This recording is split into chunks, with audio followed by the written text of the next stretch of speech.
cardiovascular.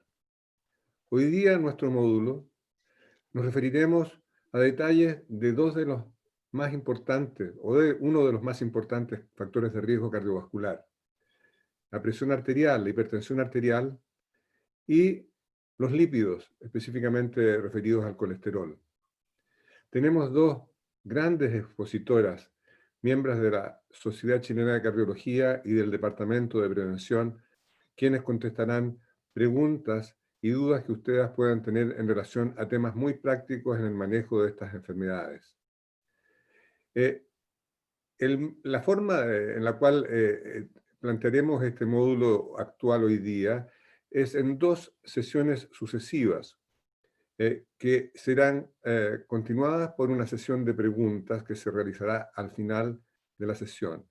Ustedes tienen que hacer las preguntas que deseen debajo en la pantalla donde dice preguntas y respuestas. Comenzando con nuestra sesión, voy a presentar a nuestra primera panelista, que no sé si me pueden presentar en la pantalla, por favor. La doctora Paola Barleta Olivares, que es cardióloga y además especialista en medicina interna. Es jefe del Centro Cardiovascular del Hospital de Dipreca, directora de la Fundación Xochiccar, miembro del Departamento de Prevención y Rehabilitación Cardiovascular de Xochiccar. Entonces, dejo con ustedes a la doctora Paola Barleta, quien expondrá un tema relacionado con hipertensión arterial. Doctora Barleta. Muchas gracias. Voy a compartir mi presentación. Muchas gracias, doctor Pelo. Bueno, esta es la diapositiva habitual con la cual presento mis conflictos de interés. He sido conferencista de estos laboratorios, estoy participando en estudios clínicos, he sido invitada al año 2018, 2019 a estos cursos, pero en lo que corresponde a esta webinar, fui invitada por el Comité de Educación Continua Xochiccar, el cual está haciendo una tremenda labor académica, y declaro no haber recibido honorarios por esta participación y no tengo conflictos de interés en esta ponencia. Me siento súper libre de decir mi opinión. Como muy bien dijo el doctor Dapelo, la hipertensión arterial es un factor de riesgo muy importante y muy prevalente. Y en nuestro país, la prevalencia en mayores de 18 años es de un 27%. Ahora, cuando nosotros dimensionamos esto a la luz de otro grupo etario, que es el grupo etario que a nosotros nos afecta, que es el grupo etario entre 45 y 64 años, nos acercamos a un 45%. Y cuando estamos pensando en adultos ya mayores, es de un 73%. O sea, estamos hablando de un tremendo número. Ahora, este número en Chile también se correlaciona con la realidad mundial, y aquí voy a mostrar países de nivel económico alto, como son estos países europeos, donde la prevalencia oscila de más de 30% a 50%, como vemos en Finlandia, tanto en hombres como en mujeres. Estos factores de riesgo tan importante en prevalente también significa pérdidas de años vida.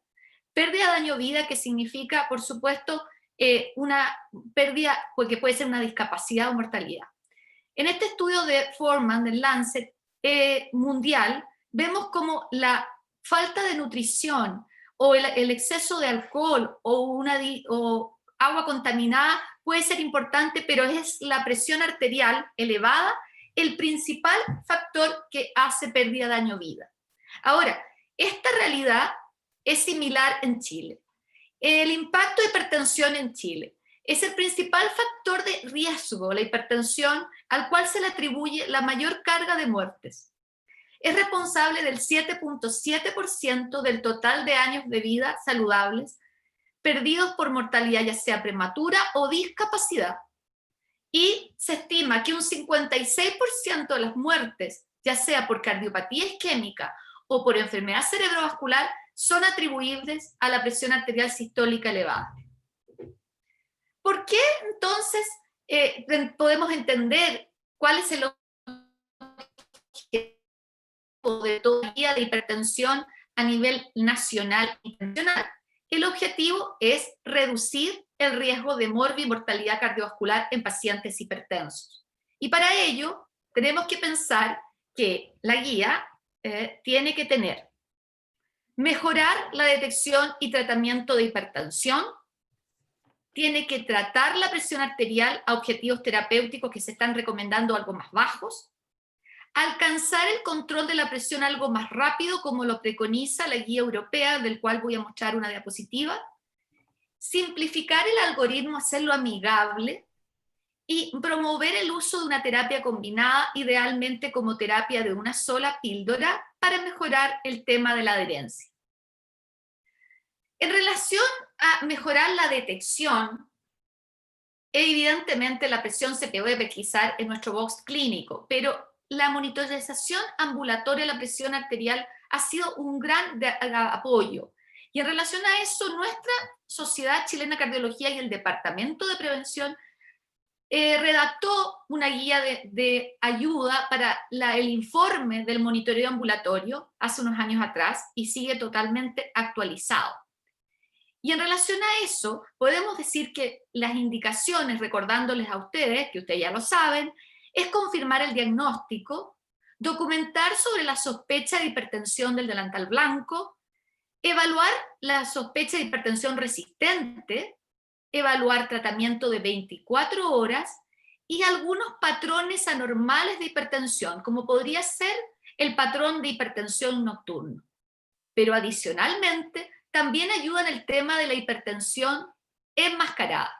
Como ven ustedes acá, podemos decir que la hipertensión enmascarada, disculpen, es aquella en la cual ustedes tienen a un paciente con presión arterial normal en el box, pero en el monitoreo la presión arterial está más alta, se pesquisa así. Y esta hipertensión enmascarada se asocia a mucho mayor riesgo que la hipertensión del delantal blanco. Pero por el poco tiempo que tenemos, vamos a pasar a que ya hemos diagnosticado la hipertensión. Y ahí tenemos que pensar, bueno, tengo el paciente hipertenso, ¿cuánto más bajo voy a llegar y cuán rápido voy a llegar? Esta es una diapositiva que ustedes ven acá de la guía europea, que a mí por lo menos me agrada más, y la voy a traducir al español. Y voy a hablar sobre las metas terapéuticas de la presión arterial, considerándola tomada en el box clínico. Y así, si yo estoy pensando en el grupo etario de 18 a 65 años, la presión arterial primero tiene que ser menos de 140/90. Ya hecho eso, debo tratar de ver si puedo bajar de 130/80 con la buena tolerancia del sujeto. Pero la presión arterial sistólica no debe ser menor de 120 milímetros de mercurio. Esto es una recomendación clase 1 nivel A. Si pensamos en sujetos ya de mayor edad, no pensemos todavía en los más frágiles de 80, el rango de beta de presión arterial debe ser de menos de 140/90 y puede ser ideal entre 130 y 140. ¿Ya? Solamente aquel sujeto de mayor edad que lo tolera perfectamente menos de 130 se puede aspirar a dicha meta. En los octogenarios y frágiles, realmente la recomendación de la guía es de menos 160/90. Ahora, el control de la presión arterial puede ser o es recomendable que no sea tan lento. Y esto es un punto en la guía europea del cual es chairman el doctor Brian Williams del Reino Unido. Y para explicar un poco esto, voy a mostrar este trabajo de Sue, mostrando la intensificación de la presión. Eso significa que yo veo a un paciente que llega a mi consulta con la presión arterial sistólica no en objetivo, no está controlado. Y yo tengo que tomar la decisión o de aumentar la dosis o agregar algo. Y eso se llama intensificación de terapia. Pero yo puedo ponerme un poquitito lento y decir voy a esperar. Entonces, cuando uno espera la intensificación de terapia, esto no es gratis. Esto se asocia a mayor riesgo. Y es así como podemos ver que la tardanza en este caso, menos de 2 meses, 1.4, ya se empieza a incrementar el riesgo de más de 1, o sea, mayor probabilidad de tener eventos. Por lo tanto, se aconseja no dilatar. Ahora, una de las cosas que se me pidió hablar era del control de la presión arterial. ¿Qué porcentaje de hipertensos tiene la presión arterial bajo control? Al respecto voy a retomar la publicación del Lancet anteriormente en países de alto nivel económico y la mayoría europeos, por eso están los euros ahí, y vemos que en el target de menos de 140-90 el control es de aproximadamente un 37% en esta población europea. Pero si nosotros analizamos una población global mundial donde pueden incorporarse el Asia, el África, en esta publicación de Clara Shaw, de más de 57.000 hipertensos, nos damos cuenta que el control de la presión es más bajo, es tan solo de un 13%. Cuando analizamos los que alcanzan a tener tratamiento, en esos la tercera parte lo controlada. ¿Cuál es la realidad en Chile? No es distinta, solamente que puedo mostrar la estadística más reciente y decir que ha habido un avance, se ha mejorado versus la encuesta del 2009, pero un 30%, alrededor de un 33% está bajo control. Por lo tanto, todavía tenemos harto que hacer. Entonces, ¿por qué el control de la presión arterial es tan bajo a pesar de que se detecta y se trata en Chile y el mundo? ¿Los medicamentos no funcionarán? ¿Los pacientes no les gustará tomar píldoras, especialmente si son muchas? Los médicos, habitualmente no escalan en el tratamiento, somos un poquito inertes, las guías son complicadas. Voy a mostrar esta diapositiva que trata de resumir 4 estrategias de tratamiento. La primera es la que hace años, cuando estudiábamos, nos preconizaban, que ya no se recomienda, que es la monoterapia en dosis creciente. Esto significa voy aumentando, aumentando. El problema de esto es que se llega a una dosis más alta que puede traer mayor probabilidad de evento adverso, más edema, más todo, y con eso mayor probabilidad de discontinuación y de mayor, al discontinuar, riesgo de nuestro paciente. La otra, que no deja de ser poco frecuente, lamentablemente, en nuestro medio, es la monoterapia secuencial. Un paciente, yo le he indicado enalapril, no anda, pero va a ver a otro doctor y le dice que como no funciona el enalapril, le va a dar un diurético y le retira el enalapril. O sea, esto puede ser muy largo, es una estrategia que consume tiempo, va a producir frustración tanto en el médico como en el paciente y pérdida de confianza y discontinuación. Por lo tanto, vamos a hablar de 2 terapias que son las que más se usan, que son la escalonada y la combinada como primer paso. Al respecto, puedo decirles que lo que se está recomendando claramente, vean esta diapositiva de Giuseppe Mancia, cuando yo tengo una droga para la presión arterial, logro un control de la presión y un porcentaje de respuesta a la monoterapia de un 40%. Cuando tengo 2 drogas es el 75%, y cuando tengo 3 ya logro un 95%. O sea, claramente hay una respuesta terapéutica cuando hay una combinación. Pero ¿qué pasa en el mundo real? El mismo doctor Mancia muestra en países europeos, por ejemplo, Estados Unidos, pero veamos Alemania, Italia, Suecia, ¿cuál es la experiencia real?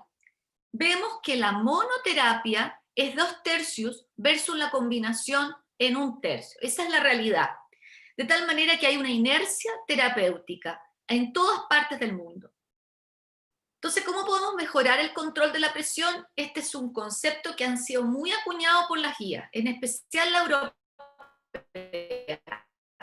La mayoría de los pacientes con 2 drogas, no con una sola. La monoterapia es usualmente inadecuada para la gran mayoría de los pacientes. Vamos a decir al final cuáles no, a cuáles podrías darse. Y la terapia inicial con una combinación de 2 drogas debe ser considerada como una manera más usual, más meterla en el disco duro.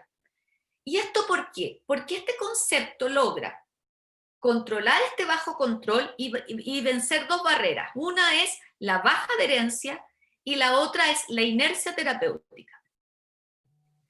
¿Y qué importancia tiene esto? Estamos en una webinar de la Sociedad Chilena de Cardiología. Estamos hablando de eventos cardiovasculares, riesgo cardiovascular. Analicemos esta publicación de Grandman en eventos cardiovasculares y mortalidad. ¿Cómo la combinación versus la teoría de adicionar mejora y reduce el riesgo cardiovascular en más de un 40%? Entonces, Esto está probado con eventos. Y se ha visto en este análisis, en este estudio, que el alcanzar más rápido el objetivo de presión fue el principal contribuyente de la reducción de riesgo del 40% que ustedes ven ahí. La discontinuación es un tema, la adherencia es un tema. Entonces, veamos lo que pasa, por lo menos en esta una estadística en Lombardía, en Italia. La discontinuación de la presión de las medicaciones para la presión arterial llega a ser de más de un 60%. Y si vemos el tiempo que soy adherente, más del 52% en el tiempo son adherentes.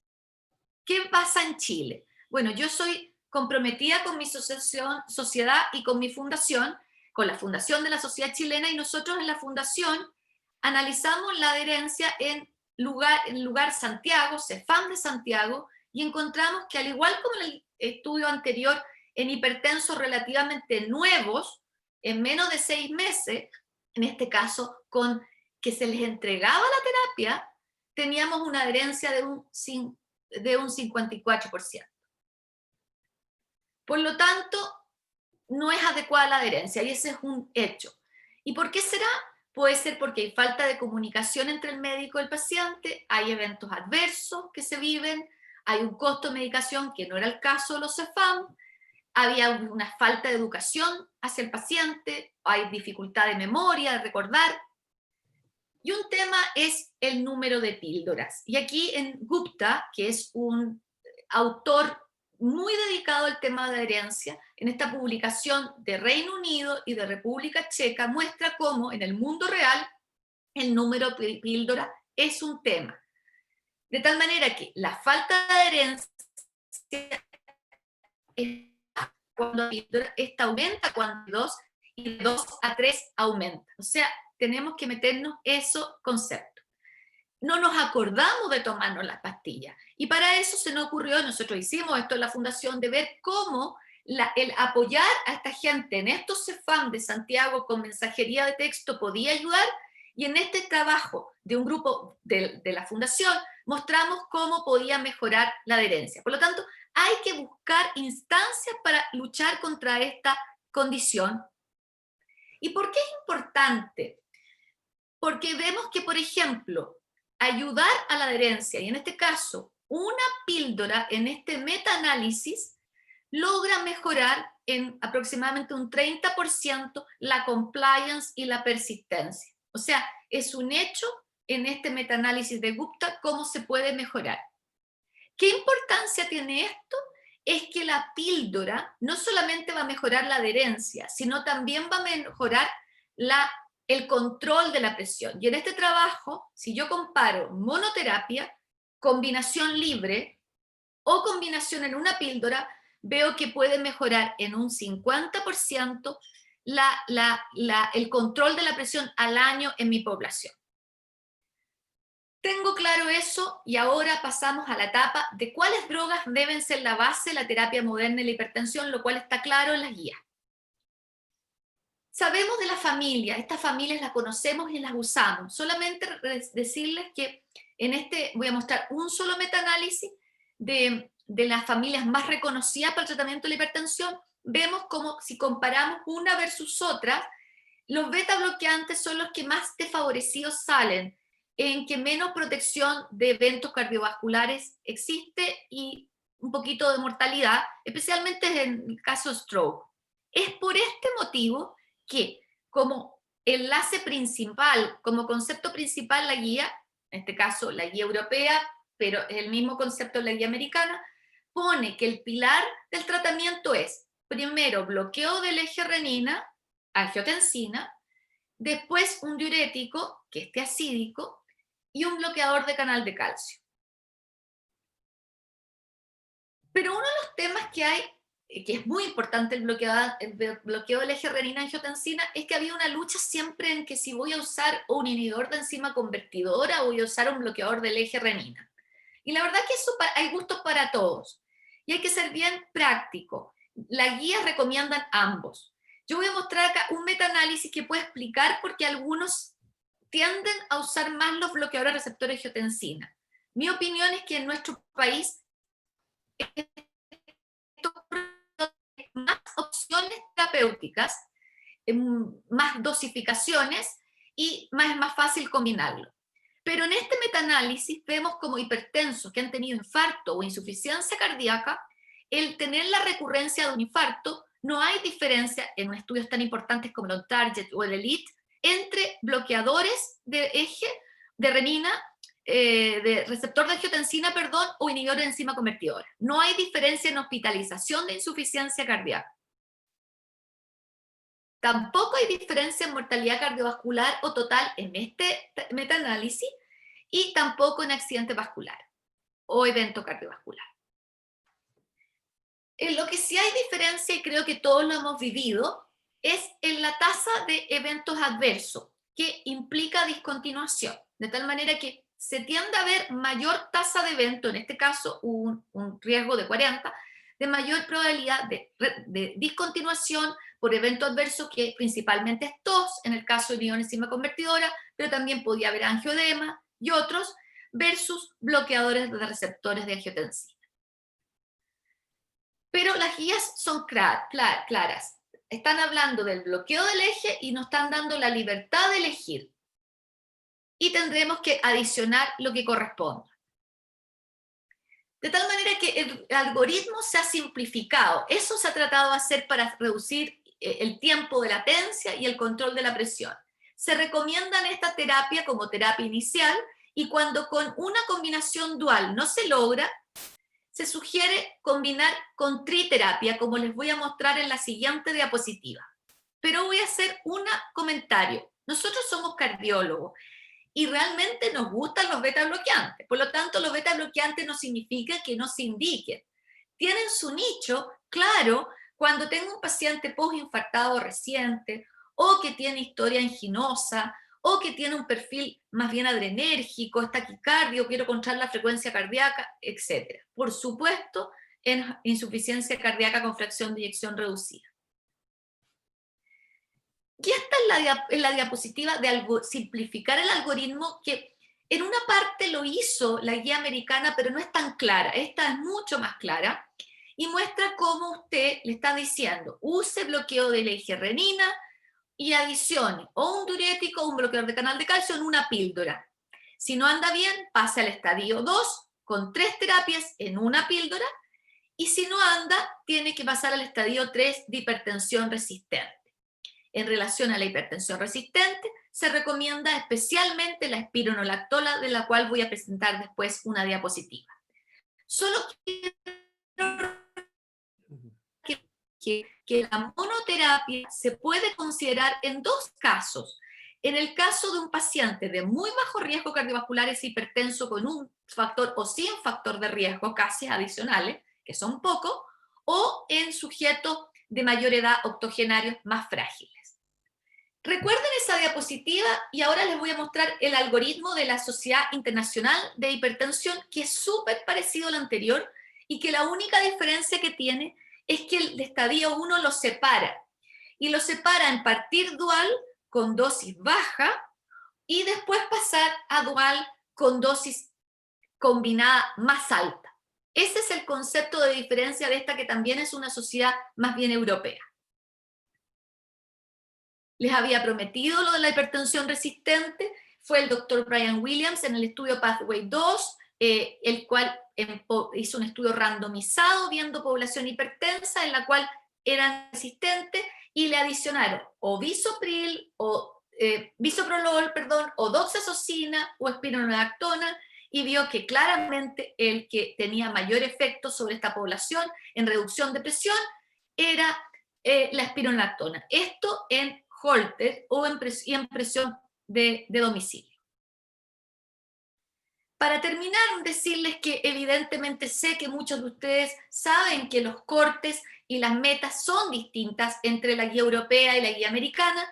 Yo en lo personal me gusta la europea y nosotros en Chile tenemos este corte, por lo tanto, por el poco tiempo que tenemos, yo creo que esto lo podemos dejar a la discusión, pero nosotros en Chile tenemos el corte de presión de 140-90 y tenemos que primero lograr controlar eso antes de ponernos metas más exigentes. Esa es mi opinión.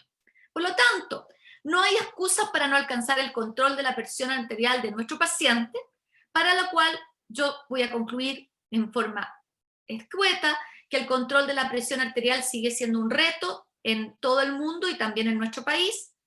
Un adecuado control de la presión arterial permite reducir riesgo, de lo cual se trata este webinar, y debemos ser proactivos, pesquisar a tiempo la presión, tratar rápido sin inercia, ser práctico, y para una gran mayoría de los pacientes la terapia combinada es súper recomendable como terapia inicial. Muchas gracias. Muchas gracias, doctora Barleta, por su excelente conferencia. Creo que ha resumido de manera magistral factores y indicaciones que son muy prácticas para el manejo de los pacientes hipertensos en la práctica diaria. Bueno, al final vamos a tener una sesión de preguntas en la cual podrán participar cada uno de ustedes si es que así lo desea. Continuando entonces con la segunda parte de nuestro módulo de hoy, me es muy grato presentar a la doctora Mónica Acevedo, cardióloga, profesor titular de la División de Enfermedades Cardiovasculares de la Pontificia Universidad Católica de Chile, presidenta del Departamento de Prevención Cardiovascular de la Sociedad Chilena de Cardiología y Cirugía Cardiovascular, directora de la Fundación Sochicar. Dejo con ustedes entonces a la doctora Acevedo, que en esta segunda parte de este módulo se referirá al factor de riesgo colesterol. Doctora Acevedo. Buenas tardes, ¿se ve mi pantalla, doctor Dapelo? Sí, a ver, yo la veo perfectamente. Si es que, a ver, no, parece que esta es la... Sí, está perfecto. Está perfecto. Bueno, en mi declaración de conflictos de interés, al igual que la doctora Barleta, fui invitada por el Comité de Educación Continua para este webinar, por lo tanto no estoy recibiendo honorarios por esta conferencia y no tengo mayor conflicto de interés con esta ponencia. Bueno, han hablado ya de la hipertensión, y la hipertensión es el factor de riesgo más importante en la mortalidad cardiovascular en el mundo entero, y por eso que existe tanta gente que en el fondo muere cada año por enfermedad cardiovascular, y mueren la misma cantidad de hombres que de mujeres. En Chile, revisado hasta abril del 2017, acá está el total de muertes, eran alrededor de 100.000 muertes en Chile, y las muertes isquémicas, es decir, por infarto cerebral, accidente isquémico transitorio, y todo lo que es infarto al corazón, son 8.196, que es el 28%. Y de estas muertes, más en hombres, un poco menos en mujeres, porque en mujeres predomina la enfermedad cerebrovascular, que es la primera causa de muerte. Lo importante de esto, ¿qué es? Que todas estas muertes son prevenibles, es decir, podemos trabajar para ir disminuyendo estos números. ¿Cuál es la magnitud del problema en Chile? ¿Nos damos cuenta? Y yo creo que no nos damos cuenta de lo que está pasando. En el 2020, y este es un diapositivo que quise poner, decían que en el 2020 la enfermedad coronaria isquémica y la enfermedad cerebrovascular seguirían siendo las dos principales causas de muerte en el mundo. Bueno, esto se escribió hace más o menos 5 años atrás, y desgraciadamente les puedo decir que estamos en el 2020, nos aproximamos al 2021, y no hemos avanzado con respecto a este que era uno de los objetivos más importantes podríamos decir, la década que estábamos viviendo. Lo que no se dice generalmente es que la menor tasa de mortalidad por eventos cardiovasculares y cerebrovasculares, y la mantención, por el otro lado, de los factores de riesgo cardiovascular, la hipertensión, la diabetes, la obesidad, el tabaquismo, la mantención de esos factores con menos gente que se muere, ¿qué va a hacer? Va a aumentar en forma progresiva la prevalencia de pacientes crónicos en nuestros consultorios. Y esto es una gran preocupación fundamentalmente en Latinoamérica, porque somos la mayoría países que estamos en el fondo recién en el desarrollo o en vías de desarrollo. Yo voy a hablar hoy día del colesterol, y el colesterol es el más importante en la fisiopatología de la aterosclerosis. El colesterol va a formar parte de la formación de la placa aterosclerótica, va a ser responsable de la progresión de esta placa aterosclerótica, va a ser el responsable también en parte de la vulnerabilidad de la placa aterosclerótica, y por último juega un papel fundamental el tratamiento del colesterol en la regresión de la placa aterosclerótica. Y yo quiero aquí repasar algunos conceptos importantes que me parecen que son fundamentales para entender por qué nos preocupamos del colesterol, porque realmente mantener la adherencia, como hablaba la doctora Barletta, es importantísimo. Y para esto hay que saber lo que es la fisiopatología de la enfermedad. La enfermedad aterosclerótica es una enfermedad crónica, es multivaso y multisistémica, y es una enfermedad que es progresiva. Puede progresar a pesar incluso de tener el colesterol LDL normal, o a pesar de tener la diabetes controlada, o a pesar de tener la hipertensión controlada. Ahora, el riesgo de rotura aquí de una placa aterosclerótica depende más de su composición, es decir, si tiene mucho más lípidos el core lipídico, y de su vulnerabilidad, es decir, de la inflamación, que del grado de estenosis o el tamaño de la placa. Ese es un concepto fundamental. El remodelamiento arterial también es influido por el colesterol. El remodelamiento positivo en estudios post-mortem y con eco intracoronario se asocia al aumento del contenido lipídico, a la inflamación y a la ruptura de placa. Es decir, esto de que las arterias se dilaten excéntricamente y guarden en su pared estas cargas ateroscleróticas.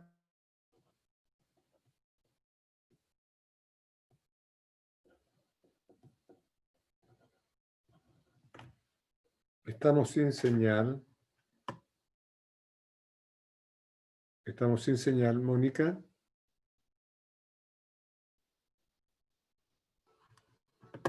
Mónica. Estamos...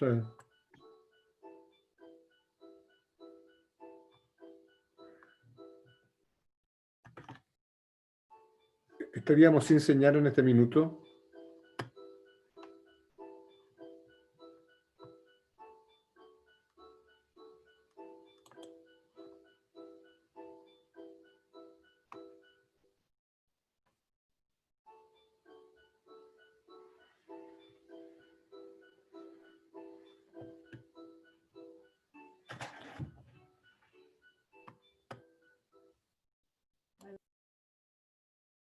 ¿Quieres hacer alguna pregunta, Alejandro, por mientras que se ve lo de la conexión?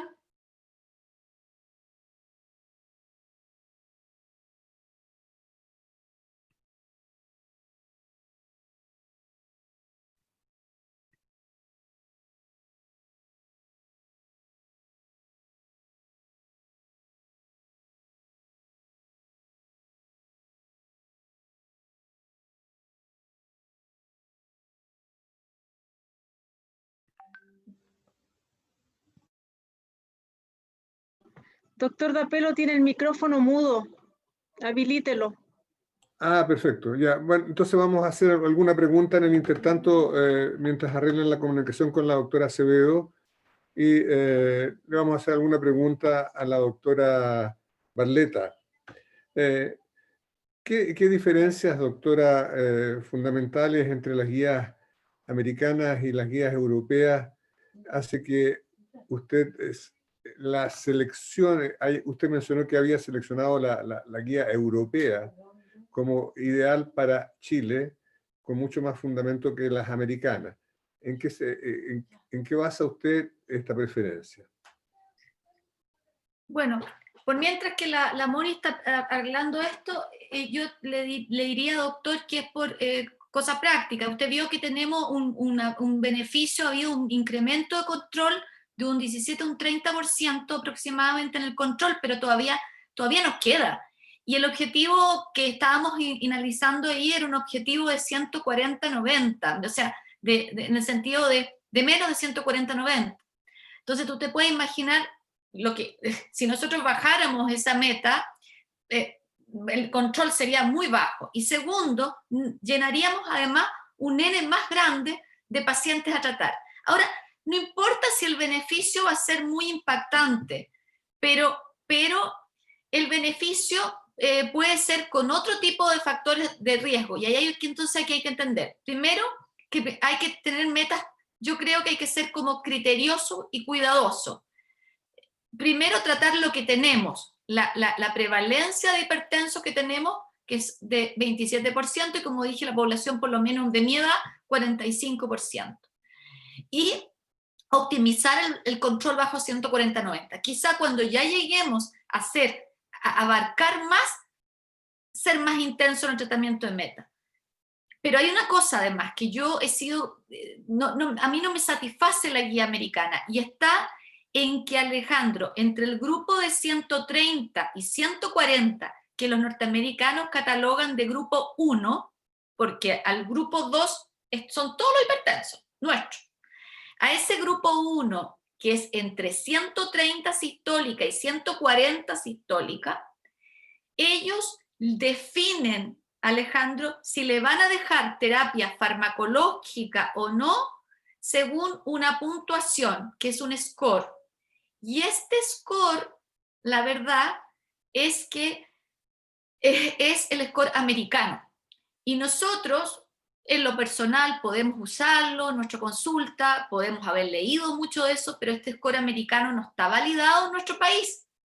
Deben haber esfuerzos de validarlo o de validar otro. De tal manera que, ¿cómo le puedo yo enseñar a un alumno mío o a un colega que trabaje conmigo viendo hipertensos, mientras tú, mi colega que me refiere de medicina familiar, si yo le tengo que decir que para basarse utilice un score americano? ¿Me entiendes tú? Que no está validado. Entonces, no me hace sentido.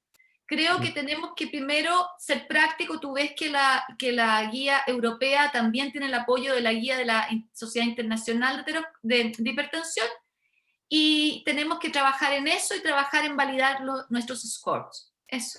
Justamente al mismo respecto hay una pregunta que hace alguien de los auditores y que dice, ¿cuál sería su recomendación para estimar el riesgo cardiovascular en pacientes en Chile? En las tablas validadas en 2014, con la limitación de no estimar el riesgo de accidente vascular cerebral, uso de score europeo con factor corrector para población latina o el ASCD plus norteamericano. Gracias. Mira, lamentablemente no tenemos a la Mónica, porque la Mónica tiene una publicación preciosa donde muestran, si no estoy mal, es en la Revista Médica de Chile, que en su cohorte que ella ha trabajado, le hizo el score de Framingham habitual, y le hizo nuestro score chileno, y utilizó el score americano. Y por lo menos en mortalidad, porque tú sabes que no tenemos acceso siempre a los eventos, pero ella tuvo mayor rendimiento con el score americano. Pero esto, como crítica, por decirlo así, es local, no ha sido validado en población nacional, en una corte más grande. Lo que tiene bueno del americano en ese sentido, que incorpora más poblaciones, y ha habido en cierta manera traducción en otras poblaciones que pueden ser parecidas a las nuestras de identificar. Y como bien dice la persona que hizo la pregunta, incorpora accidente vascular encefálico, que no deja de ser importante. Ahora, lamentablemente, creo que María Cristina Escobar estaba metida acá y hizo un comentario muy interesante con los fármacos por la OPS. El score de Framingham chileno estaba en etapa de validación por una colega nuestra, pero no hay mayor data en ese sentido. Entonces estamos como todavía un poquito cojo con esto. Yo, como política de salud pública, siempre pongo en mi charla el score de Framingham chileno con las indicaciones que nosotros dimos en esa reunión como miembros de la Sociedad Chilena de Cardio. Estaba María Cristina, en agregar síndrome metabólico, que va a ser un tema que se va a discutir en la webinar la próxima semana, y cómo va a ser, cómo es el antecedente familiar, que es muy importante. Y yo creo que efectivamente eso tira mayor riesgo. Pero cuando tengo la posibilidad a veces en práctica con algún paciente privado mío, yo utilizo el score americano. y no utilizo el score europeo. Voy a comentar probablemente esto es lo que dijo la doctora Escobar, que el MinSal promueve una iniciativa OMS o BBC Hearts, que entre otras estrategias incluye un protocolo estandarizado de tratamiento que inicia tratamiento medicamentoso con 2 fármacos simultáneos de diferentes familias. O sea, esto es concordante con lo que tú has dicho en la mayor parte de las guías internacionales. Inicialmente los sartán con amlodipino en dosis bajas y control mensual. Si es que no se alcanza la meta, pasar dosis máximas de ambos fármacos. Si no se consigue, se agrega en una tercera fase un diurético para intentar lograr la meta en 3 meses. Eso estaría dentro de las nuevas guías chilenas de hipertensión arterial. Tengo entendido que hasta donde yo todavía he sabido no están difundidas en forma masiva, pero esa es la recomendación de la doctora. Paola, todavía no estamos normalizados con esto. Una pregunta que me parece interesante y práctica de la gente que está escuchándonos se refiere a si tú recomiendas algún tipo de tratamiento especial diferente para la hipertensión arterial sistólica aislada. La verdad es que la hipertensión, o sea, te diría que mi experiencia es que la hipertensión sistólica aislada es más frecuente en el adulto mayor. Y en ese sentido, lo que yo utilizo y lo que rescato de las guías anteriores, donde hacía más hincapié, es que funciona mucho mejor el bloqueador de canal de calcio y el diurético, ¿ya? Y uno puede usar uno o usar ambos, ¿me entiendes? Y en general la respuesta es mejor. Eso no significa que si el paciente tiene buena función renal no esté ya con un bloqueo del eje renina, ¿me entiendes tú? Pero de todas maneras no podría decir que no he tratado de controlar la presión arterial sistólica al adulto mayor si no le he adicionado una dosis adecuada de bloqueador de canal de calcio, si me lo tolera, por supuesto, por el edema, y diurético, con todos los cuidados que tengo que tener con el diurético en el adulto mayor. Pero esa es mi opinión. Concuerdo con tu opinión desde el punto de vista práctico. Incluso si es que el paciente tiene una función renal que lo permita, uno puede optar indicar espironolactona en estos pacientes cuando son un poquitito refractarios. Y hay buena respuesta en ese sentido. Oye, ¿en qué grupo de pacientes en los cuales estamos bajando la presión en exceso y con cautela, como recomiendan las guías, tendríamos que tener especial cuidado? Y cuando hablamos de especial cuidado, ¿cuál sería el mayor riesgo de que un paciente tenga la presión demasiado baja? Obviamente hay pacientes que tienen mejor tolerancia o no, pero el adulto mayor, por eso es la fragilidad, porque la adaptabilidad, ¿cierto?, vascular hace que las fluctuaciones de presión arterial no se adapte tan bien, ¿me entiendes tú? La elasticidad. Y eso hace que tú tengas periodos de hipotensión. Entonces, en el adulto mayor, ahí hay que tener cuidado, y hay que ver los holters si hay mucha variabilidad del paciente y si tiene tendencias en las cuales la presión está baja, porque no sé si te ha tocado, pero hay pacientes que de repente tienen mareo y tienen etapas como de lipotimia, ¿cierto? Y en otros están hipertensos. Ese es uno. Otro que tenga trastorno de aterosclerosis importante, ¿ya? Un robo subclavio, un trastorno carotidio, en el cual tú, al disminuir la perfusión, evidentemente también estás disminuyendo la perfusión cerebrovascular. Entonces, ese tipo de cosas son alertas que tú tienes que tener cuidado en no ser tan agresivo con la presión arterial. Ahora, yo creo que hay un concepto muy importante para todos nosotros como médicos, da lo mismo que cardiólogos, que es la política de salud pública, que es tener una presión ideal. O sea, si yo tengo una mujer de 40 años y ella a sus 40 años está con una presión de 115/70, tiene una presión óptima, el concepto de 120, presión 80, presión óptima.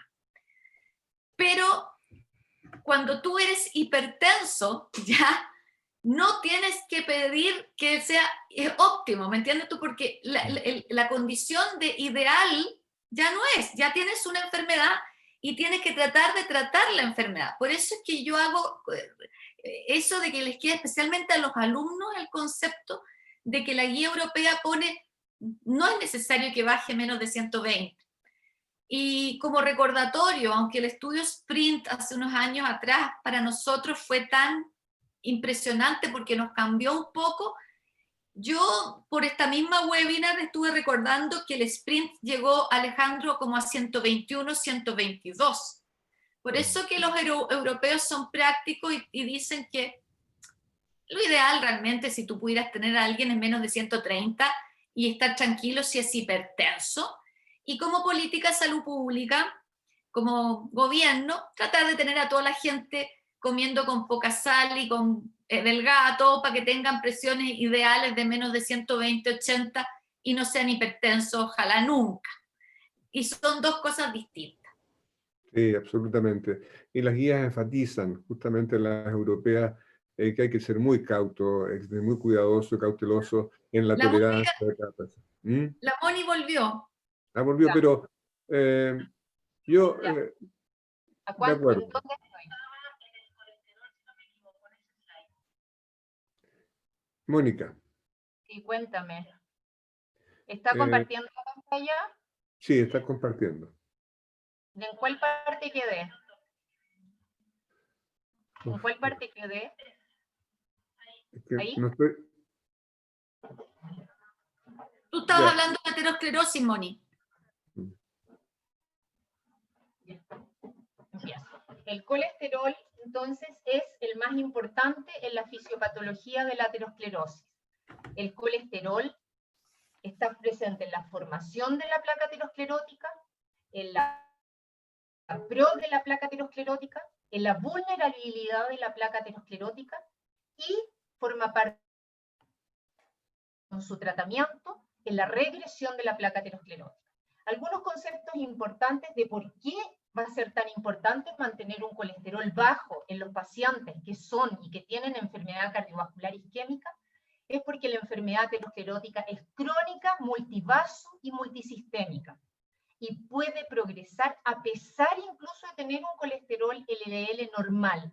Es decir, necesitamos siempre llevar el colesterol a lo más bajo posible. ¿Y por qué es esto? Porque el riesgo de rotura de la placa aterosclerótica depende más de su composición, es decir, de sus lípidos, lo que contiene la placa, lípidos, y su vulnerabilidad, inflamación, que del grado de estenosis o tamaño de la placa.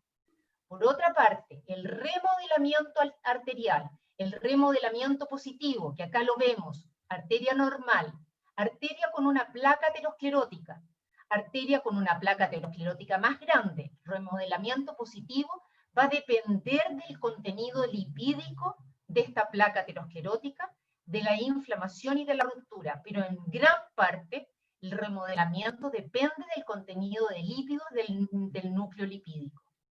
Finalmente, la ruptura de la placa aterosclerótica y posteriormente su cicatrización también van a depender del colesterol.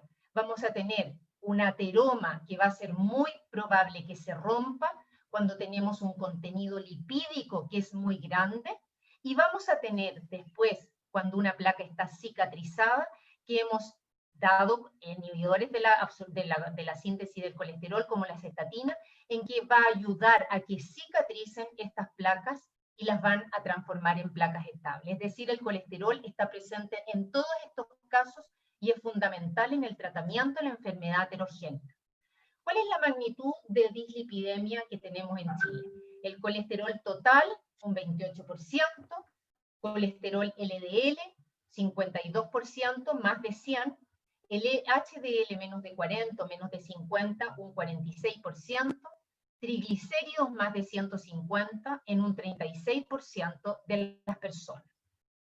Ahora, desde 1984, la evidencia científica dura en cuanto a reducción del colesterol empieza con el estudio 4S. Y desde entonces, numerosos estudios basados en la evidencia demuestran que reduciendo el LDL con estatinas, vamos a reducir, tanto en prevención primaria como en prevención secundaria, los eventos cardiovasculares. Esto se demuestra con todos estos landmark trials, importantísimos estudios. ¿Qué se demuestra? Se demuestra que mientras menor la LDL alcanzada, acá tenemos 50, mientras menor la LDL alcanzada, vamos a tener mayor reducción de eventos cardiovasculares. De manera tal de que, ¿por qué es importante la reducción del colesterol?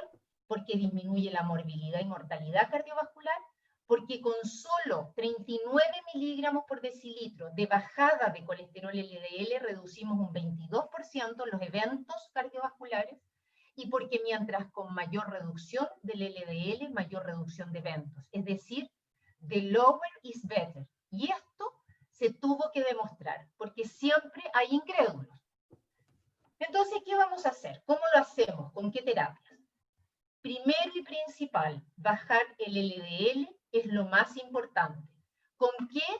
Primero con estatinas, luego en escalonada con ezetimibe, y luego en escalonada hacia abajo, después aumentando el tratamiento con inhibidores o antagonistas de la PCSK9, una nueva proteína que se descubrió recientemente.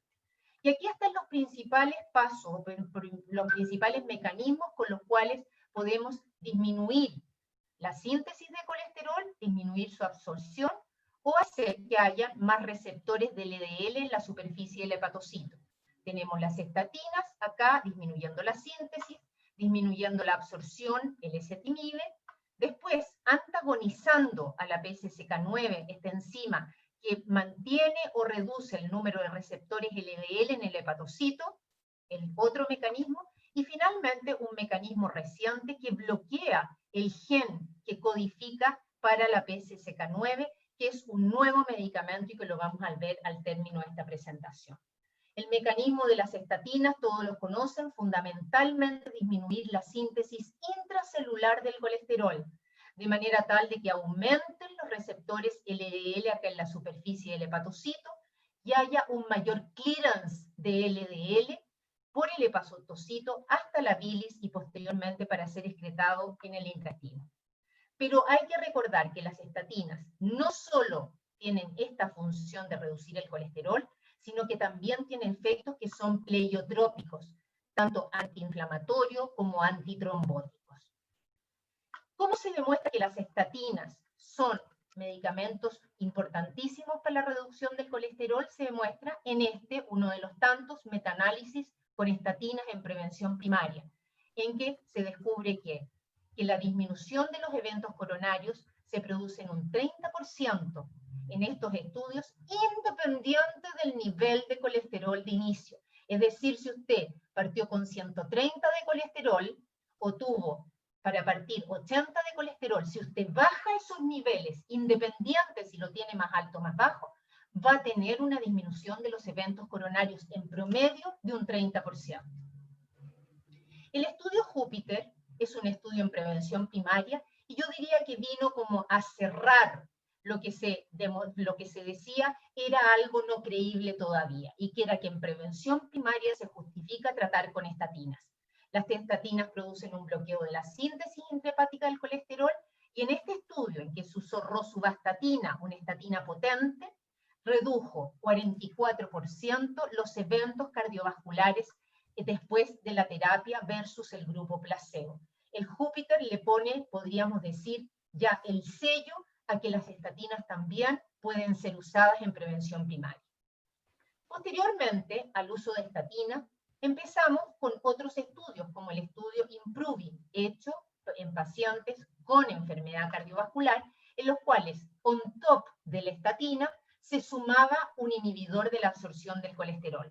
Y miren lo que pasó. En este estudio, la simvastatina con el ezetimibe redujeron eventos cardiovasculares en mujeres en un grupo difícil de tratar, en que había muchos incrédulos, se usaron no estatinas en las mujeres, y también en hombres, pero con menor potencia.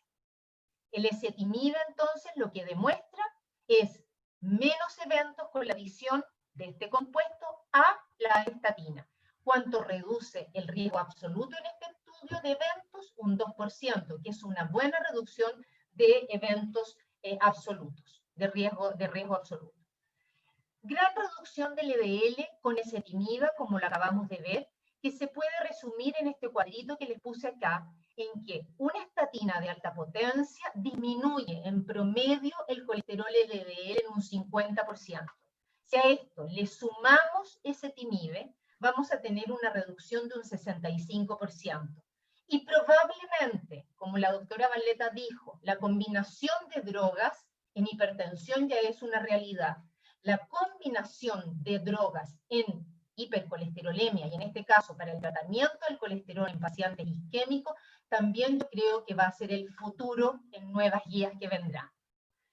Mejor cumplimiento de metas si en el fondo combinamos estatina y ezetimibe, y acá ustedes lo tienen.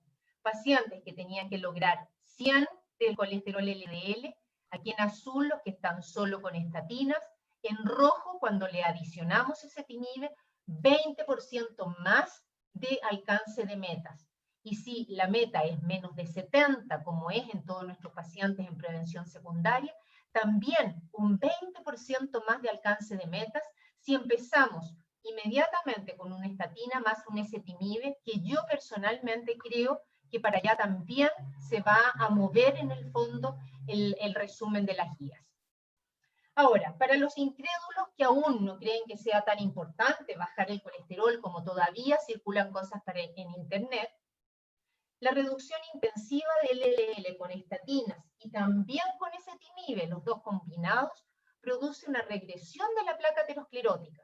Y acá vemos un estudio que se llama Precise IBUS, en que ustedes ven arriba, baseline, y ven una gran placa aterosclerótica, esto se ve con eco intracoronario, y después, en el follow-up de paciente tratado, se ve en el fondo que es mucho menor la placa aterosclerótica. También existen otros estudios, este estudio también hecho con IBUS, en que se ve que la diferencia entre mujeres y hombres, en este estudio en particular, favoreció más a las mujeres, que es un grupo que habitualmente se ha dicho en que no sirve reducir el colesterol en las mujeres porque no alcanza estadísticamente significancia. Y aquí ustedes pueden ver que sí redujo, y como se puede ver acá en este gráfico, acá tenemos también con IBUS, y se puede ver que aquí las mujeres en rojo obtuvieron mucho mejores resultados en cuanto a disminución de la placa aterosclerótica, ahora vista con IBUS. Ahí están. O sea, mientras más bajo el LDL, menos eventos. Vamos acá, en este momento, con el estudio Improving, en que reducimos cada vez más los eventos cardiovasculares. Pero el alcance de metas, ¿cómo va? Y pueden ver acá, en este gráfico, el alcance de metas. Acá tenemos como una curva Gauss para el alcance de colesterol, esto es con estatinas, con altas dosis de estatinas. Y vemos acá, que yo lo puse acá en un circulito, 70. 70 es la meta, de alcance de meta, el objetivo de control para pacientes con enfermedad aterosclerótica. ¿Y qué es lo que vemos? Que de ahí, de esta línea para acá, hay un 40% de personas que no alcanzan la meta de 70 a pesar de estar con dosis de estatinas muy altas. Imagínense acá, en 55, que es lo que corta la Sociedad Europea de Cardiología para pacientes con enfermedad aterosclerótica. Ellos quieren llegar no a 70, quieren llegar a 55. Y miren, de acá para la derecha, todos estos pacientes, más de un 70% de los pacientes, no alcanzan la meta con una dosis alta de estatina, de manera tal de que probablemente vamos a necesitar para tratar a estos pacientes otros tratamientos. Entonces, el problema, bajar más aún el LDL. Y en el 2006 sale este artículo en el New England Journal of Medicine que dice y nombra por primera vez la PSCK9, que es una proteína que lo que hace es regular el número de receptores LDL en el hepatocito, es la membrana plasmática. La PSSK9 en forma fisiológica, en forma normal, es una enzima que se une al receptor del LDL y promueve la degradación del LDL. Al haber menos receptores de LDL en la membrana del hepatocito, va a aumentar el LDL en la sangre, porque lo que hacen los receptores LDL es captar el LDL, ingresarlo al hepatocito y de ahí derivarlo a la bilis. Eso no se produce. En el fondo, la PCSK9 regula entonces, de alguna manera, la cantidad de colesterol que anda circulando. Entonces a alguien se le ocurrió hacer un antagonista de esta proteína PCSK9 y así surgió el anticuerpo monoclonal anti-PCSK9. Y este anticuerpo aumenta los receptores del LDL. Vale decir, al aumentar los receptores del LDL va a entrar más LDL al hepatocito y se va a eliminar más colesterol por la bilis.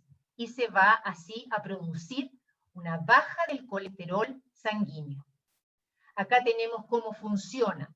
PSSK9 monoclonal antibody. Va a aumentar los receptores, que son estos de acá, del LDL. ¿Cómo? Acá tenemos la PSSK9, que se une la PSSK9 a este alirocumab, que es un anticuerpo monoclonal, y estos lo que van a hacer es destruir el LDL receptor. ¿Cómo se va a destruir?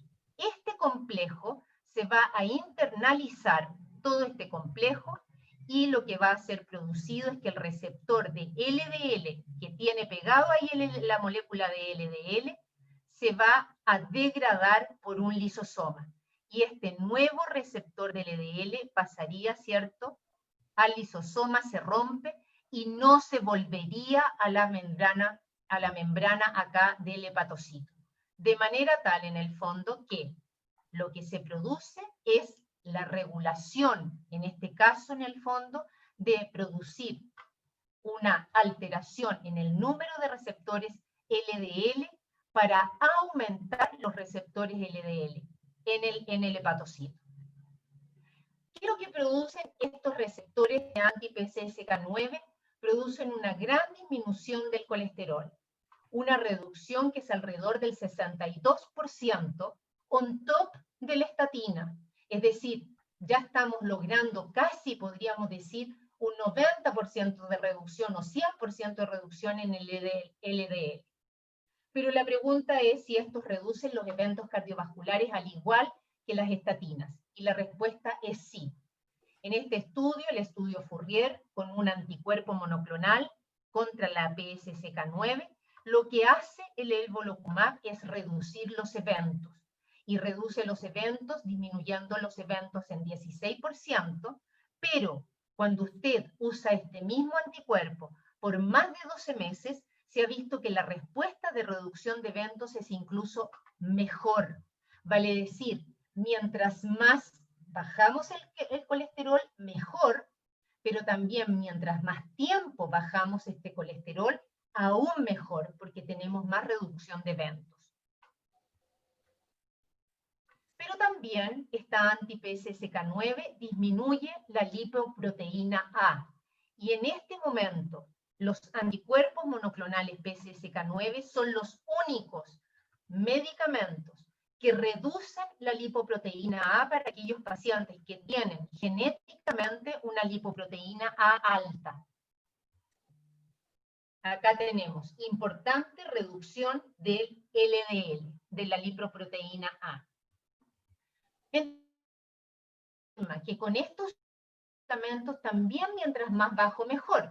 Demuestran estos medicamentos que niveles tan bajos como 30 miligramos por decilitro en un perfil lipídico no produce mayor riesgo de hemorragia. Y que se había dicho con el estudio Sparkle que mientras más bajo el colesterol, mayor riesgo de hemorragia cerebral. Y estos estudios, tanto el Fourier como el estudio Odyssey, demuestran que reducir el colesterol hasta 30 miligramos por decilitro es seguro. Y así se completa esta línea del tiempo de muchos estudios para reducir los eventos con estatinas. Eventos que han llegado hasta la actualidad con el estudio Orion, que lo vamos a nombrar ahora. El estudio Orion 11 fue hecho con inclisiran, que es una partícula pequeña de ARN, es decir, de ácido ribonucleico interferente, que va a inhibir la síntesis hepática del PCSK9, es decir, va a tener un comportamiento en cuanto al mecanismo parecido a los anticuerpos anti-PCSK9 como la lirokumab o el levolocumab, pero este RNA interferente va a interferir en la secuencia de producción, de síntesis de la molécula que codifica, de la proteína que codifica para la PCSK9, disminuyendo los niveles de PCSK9. Entonces, este inclisiran, on top de las estatinas y el ezetimibe, reduce el colesterol un 55%. ¿Cuál es la gracia de este nuevo medicamento? La gracia es que se puede poner hasta 2 veces en el año y tiene efecto. Y tiene efecto hasta en un estudio que se hizo en este mismo Orion 11, en reducir un 2,5% los eventos en forma absoluta. Sin embargo, el estudio de eventos más duros está ongoing. No puedo terminar una presentación de colesterol sin hablar de los eventos adversos que provocan las estatinas. Habíamos dicho que podía provocar hemorragia cerebral. Esto se ha venido abajo con los anti-PCSK9 que han demostrado que bajar hasta 30 el LDL es seguro. Efectos en la cognición, también los estudios basados en la evidencia han sido negativos. Tenemos, sin embargo, algunos que son reales. Son reales las mialgias que se producen en el 10 hasta el 15% de los pacientes que toman estatina, y es real el nuevo desarrollo de diabetes. Las estatinas lo que producen para el desarrollo de diabetes es fundamentalmente a nivel de la célula beta, disminuir la producción de insulina, y a nivel de los tejidos extrahepáticos, aumentar la resistencia a la insulina. De manera tal de que si usted tiene un paciente que ya tiene un síndrome metabólico, usted debe decirle que es probable que desarrolle diabetes. Ahora, el riesgo de diabetes es mucho menor que el beneficio en eventos cardiovasculares reducidos por las estatinas, de manera tal de que no nos debe dar este efecto adverso miedo para empezar una estatina en un paciente que lo merece. Por lo tanto, sabemos ahora por qué se produce. Pero también, oh sorpresa, existe un riesgo de diabetes con los PCSK9 inhibidores, es decir, con los anticuerpos monoclonales. Y esto se vio fundamentalmente en mujeres.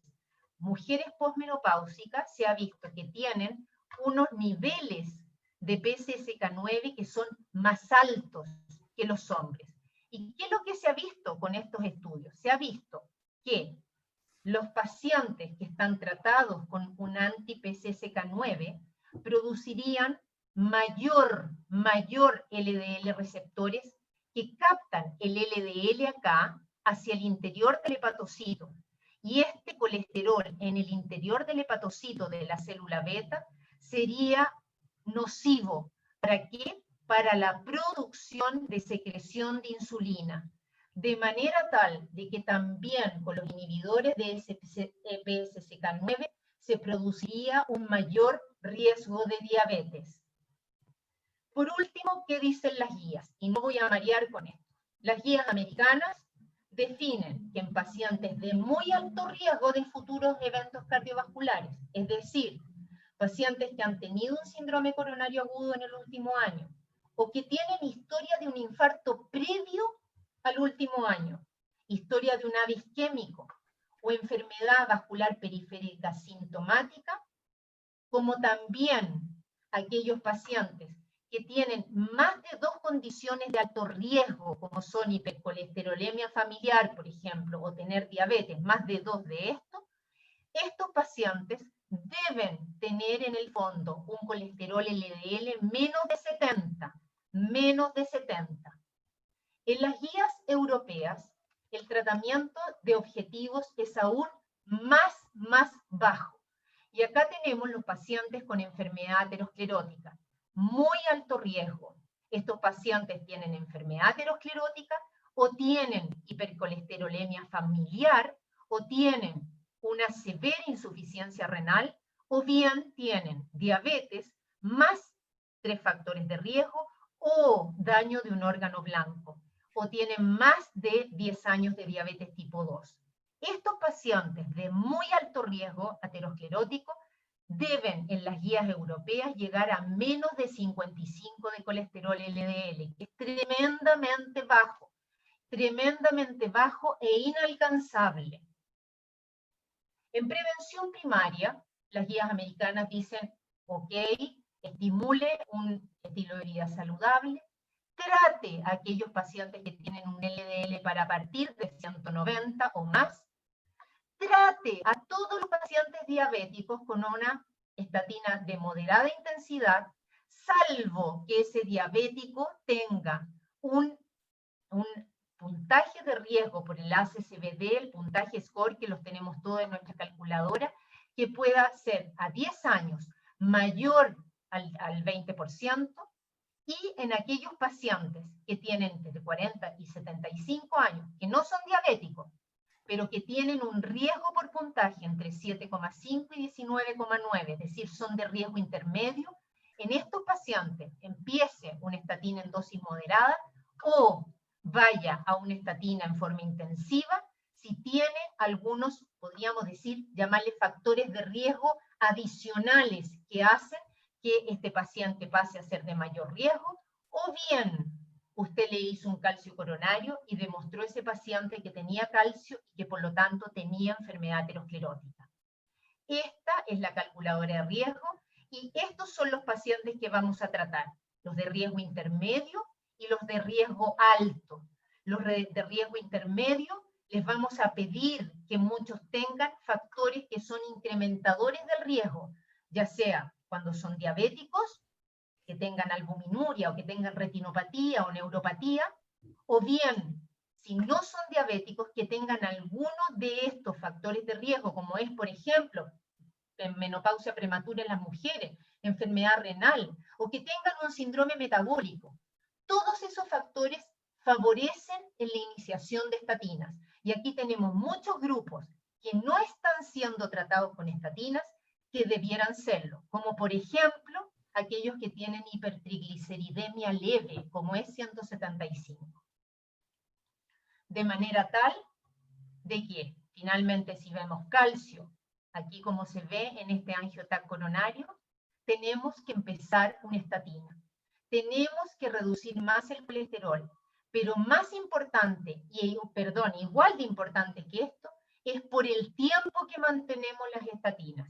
Goldstein y Brown, que descubrieron el receptor del LDL, dijeron, no solo basta tener más bajo el colesterol, sino que tenerlo más bajo por más tiempo.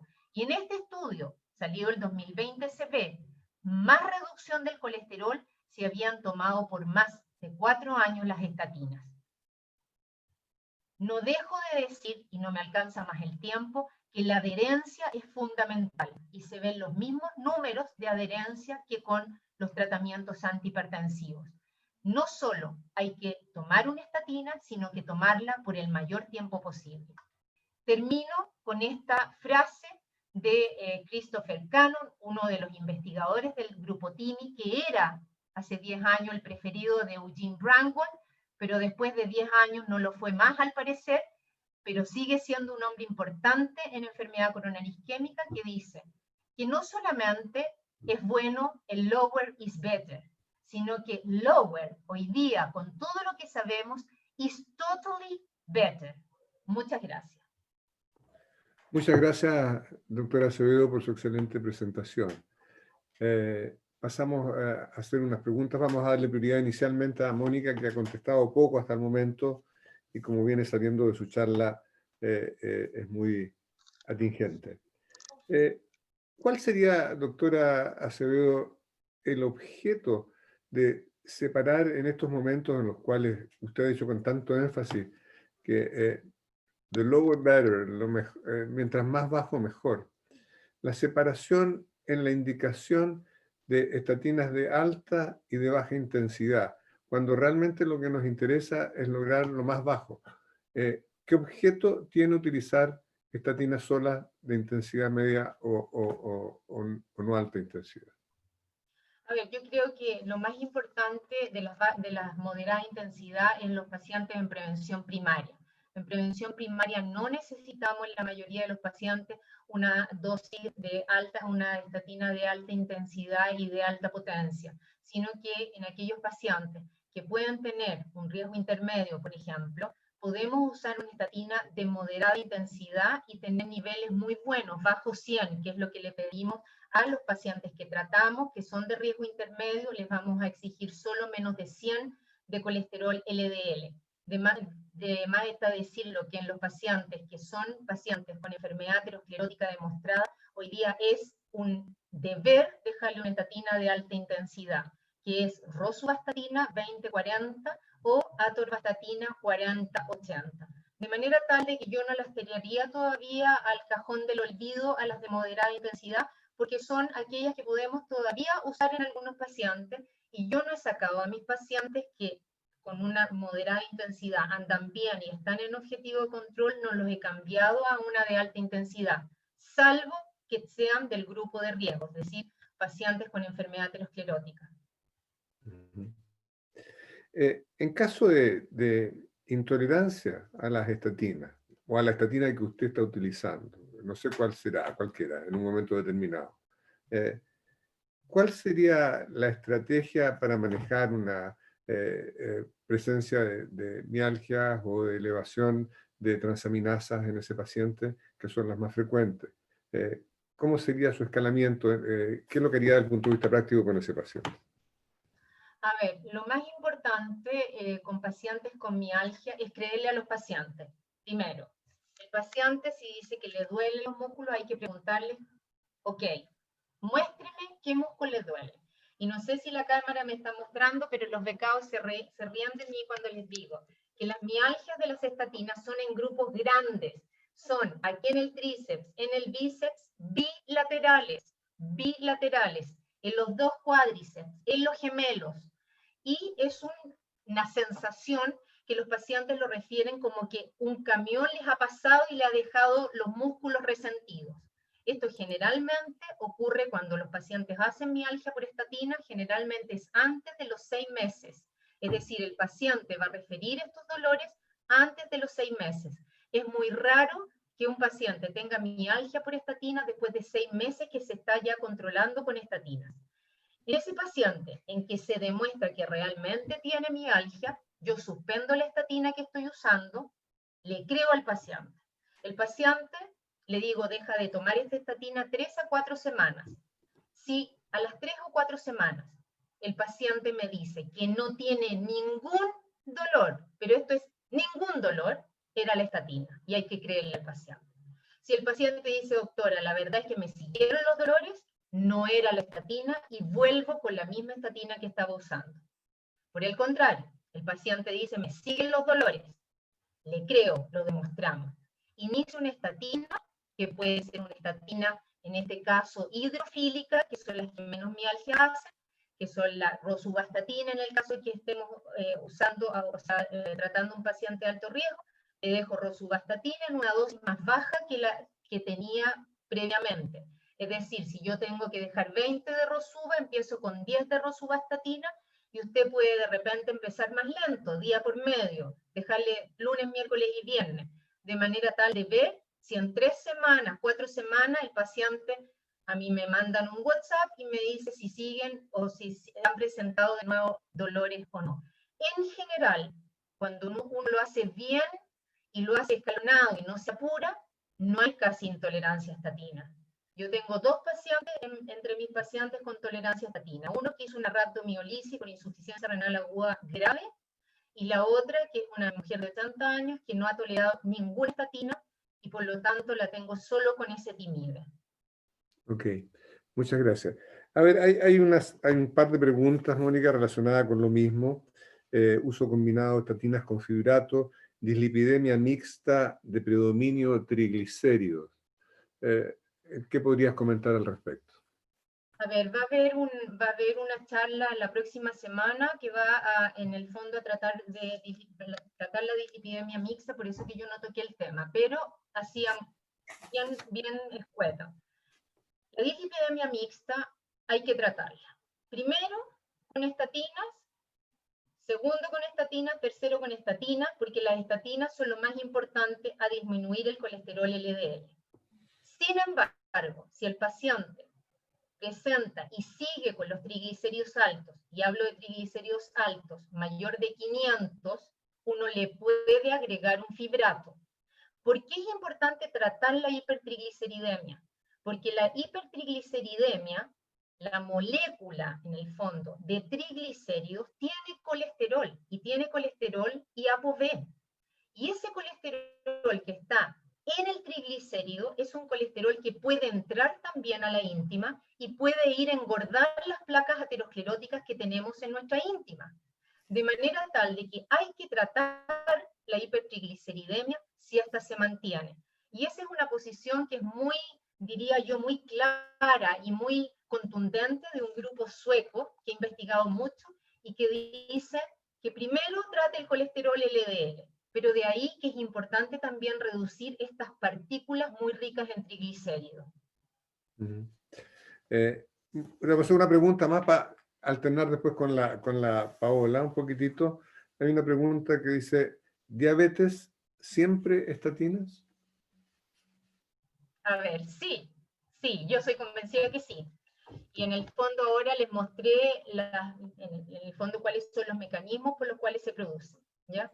Los diabéticos en general, los diabéticos se ha demostrado que el beneficio de la reducción del colesterol va mucho más allá que la importancia de la glicemia, ¿ya? Y eso lo hemos visto, y eso los diabetólogos lo dicen. Ahora, ¿va a haber más riesgo de diabetes? Obviamente. Los pacientes que tienen síndrome metabólico, esos pacientes van a llegar a la diabetes. El paciente se tendría que operar de cirugía bariátrica para no llegar a la diabetes. De manera tal de que un paciente con un síndrome metabólico, con más de 3 factores de riesgo de síndrome metabólico, que nos clasifica en un riesgo intermedio, en ese paciente sí se justifica una estatina de todas maneras y ese paciente va a tener menos riesgo cardiovascular, más riesgo de llegar a la diabetes, pero el riesgo cardiovascular que se va a reducir es mucho mayor que el riesgo de tener diabetes. De manera tal de que yo soy una convencida que sí, que hay que hacer. Ok. Le voy a hacer una pregunta a la doctora Barleta ahora, para ir alternando un poquitito. Ya. ¿Ya estás en pantalla? Hola, Paola, otra vez. Mira, hay una pregunta que me parece práctica e interesante. ¿Cómo controla usted la presión arterial, ya sea para controlar las metas, digamos? ¿Qué lo prefiere usted? ¿Tomada en la consulta, autocontrol domiciliario o mapa? Mira, yo empecé a responder a esas preguntas. En la práctica cotidiana yo tomo en la consulta y tengo, creo que la Mónica también, aparato también de estos automáticos, pero trato, en el hospital puedo hacerlo, que lo tome en un momento la enfermera, ¿cierto? O en una habitación la TENS, y después lo vuelvo a tomar yo, ¿ya? Porque realmente no es...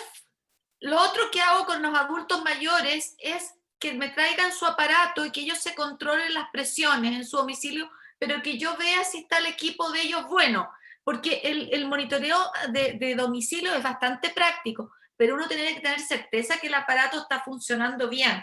Y a los abuelitos en general no les gusta mucho el holter de presión, pero el holter de presión, o el monitoreo es muy bueno para uno tener certeza, especialmente en el horario nocturno cuando tiene un paciente uno de alto riesgo.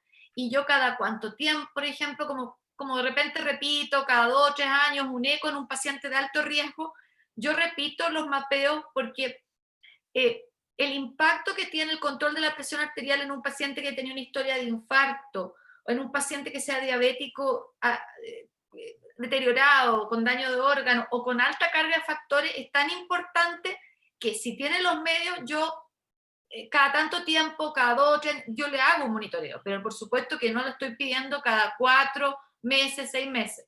Esa es mi práctica cotidiana, pero creo que el monitoreo debe ser, por lo menos tener uno al inicio, y si el paciente es de alto riesgo, explicarle al paciente que es importante evaluar su estadio de 24 horas y nocturno para asegurarle el buen tratamiento. Eso. Ok.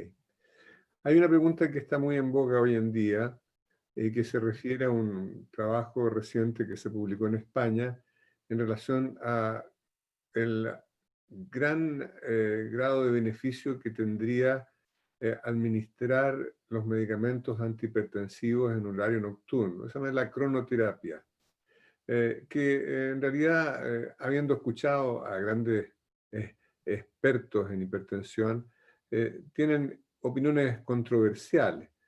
Algunos es importante, para otros no creen los resultados de estos estudios. ¿Qué piensas tú al respecto? Mira, no me acuerdo bien el nombre que tenía este estudio, pero este estudio se publicó en el European Heart Journal y fue muy interesante porque era randomizado y se veía muy bonito, pero me llamó mucho la atención que gente que es líder en hipertensión como la doctora Susano Paril de Alabama y Giuseppe Mancia de Italia cuestionaran esto, hicieran un análisis muy detallado mostrando que la experiencia de ellos no era esta. Segundo, que las presiones no guardaban relación, eran como los resultados un poquito, como tú bien dijiste, dudosos. Pero tuve la posibilidad de preguntarle, no sé si tú estabas ahí en una webinar que estuvo el doctor Brian Williams, que es el autor principal. Por eso te digo, porque él también es muy escéptico al respecto. Tremendamente escéptico, y él dijo algo muy interesante, porque lo que tiene el Reino Unido, que como ellos tienen un sistema de salud tan controlado, ellos ofertan, dan exámenes, ofertan fármacos, pero todo tiene que ser costo efectivo, por lo tanto todo lo promueven con estudios, y están haciendo un estudio randomizado con cronoterapia. Entonces cuando ya salió este estudio español, ellos ya tenían ongoing su estudio y pidió al doctor Brian Williams ver los datos, por supuesto, para saber cómo iba el análisis. Llevaban como 2 años. Si el análisis era tan espectacular como lo mostraban los estudios español, para detenerlo y mostrar esta data. Y nos dijo que la información no era así. Por lo tanto, creo que los que más saben del tema, y por eso es que las guías no tienen ningún comentario sobre especialmente la cronoterapia y no la están avalando. Ahora, cada paciente es distinto, uno tiene el derecho de tomar su decisión y de conocerlo, pero es un tema que está en alta discusión en este momento. ¿Puedo decir algo? Sí. Mira, yo con respecto a la cronoterapia, yo sé que hay gente que es muy fanática de la cronoterapia, pero yo le digo a los pacientes lo siguiente: mire, yo le voy a poner los horarios en que yo preferiría que se los tomara, pero para mí lo más importante es que se lo tome, de manera tal de que si usted se lo toma, va a bajarle la presión, que es lo más importante, independiente de a qué hora se lo toma. ¿Y por qué? Porque la adherencia es un problema mucho peor. Ese es el principal problema con los tratamientos, que puede ser con todos los tratamientos en general. De manera tal de que es mejor que se lo tome, aunque sea a cualquier hora, que no se lo tome porque se le olvidó el horario en que se lo dio el doctor.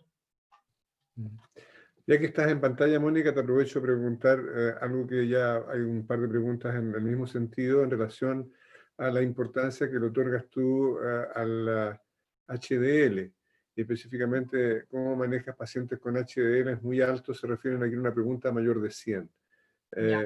¿Tiene esto, atenúa el tratamiento o la meta de LDL, o tiene alguna prioridad, algún resultado que sea duro, objetivo? A ver, lo primero que hay que decir que el colesterol HDL desde el punto de vista fisiopatológico y epidemiológico es un factor de riesgo cardiovascular. Habiendo dicho eso, hoy día tengo que decir que el HDL en este momento, estamos a 15 de octubre del año 2020, no existe un tratamiento que haya demostrado que aumentando el HDL disminuyan los eventos cardiovasculares. De manera tal de que hoy día es reducir el LDL, reducir el LDL y reducir el LDL.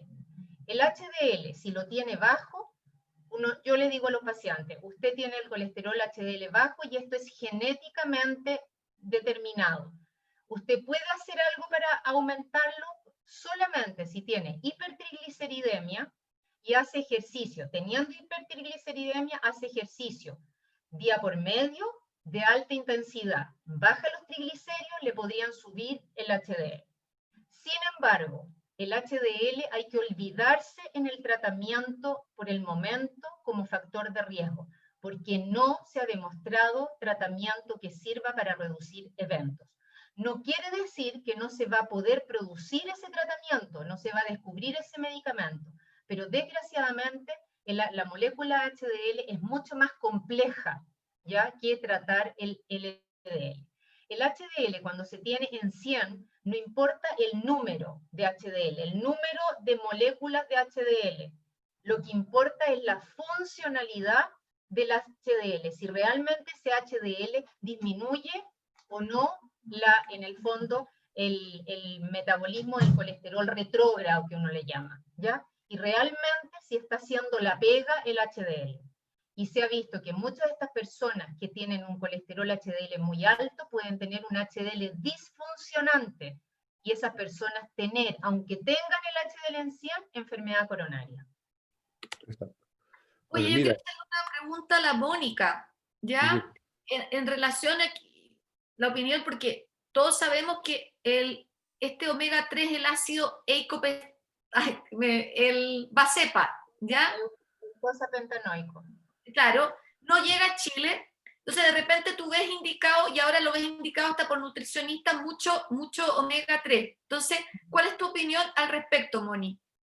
A ver, yo creo que con el ácido eicosapentanoico es categórico que tenemos ya evidencia en estudios randomizados que disminuye los eventos cardiovasculares. El único problema que le veo al ácido eicosapentanoico cuando llegue es la cantidad que hay que tomar de estos ácidos en el fondo para obtener un resultado que reduzca los eventos cardiovasculares, porque son 4 tabletas al día. Es en el fondo una gran cantidad de píldoras que van a ser caras, que no es barato porque va a haber que importarlo, pero obviamente que creo que también es una poderosa arma en el tratamiento de las dislipidemias y de los pacientes con enfermedad aterosclerótica también. Creo que va a ser un plus. ya. Mira, oye, yo creo que estamos un poco pasados en la hora, llevamos una hora, más de una hora y media de preguntas, y creo que ha sido Porque una... hay todavía 250 personas en línea, por si quieren Sí, tomar alguna otra pregunta. podemos hacer alguna otra pregunta, no hay problema. Hay una pregunta también que reitera en relación al ezetimibe. Dice aquí una pregunta que existiría evidencia que la combinación ezetimibe con estatina no tendría efecto en reducción de eventos cardiovasculares y se perdería el efecto pleiotrópico de las estatinas. ¿Qué hay al respecto? No, esto no está avalado por la literatura.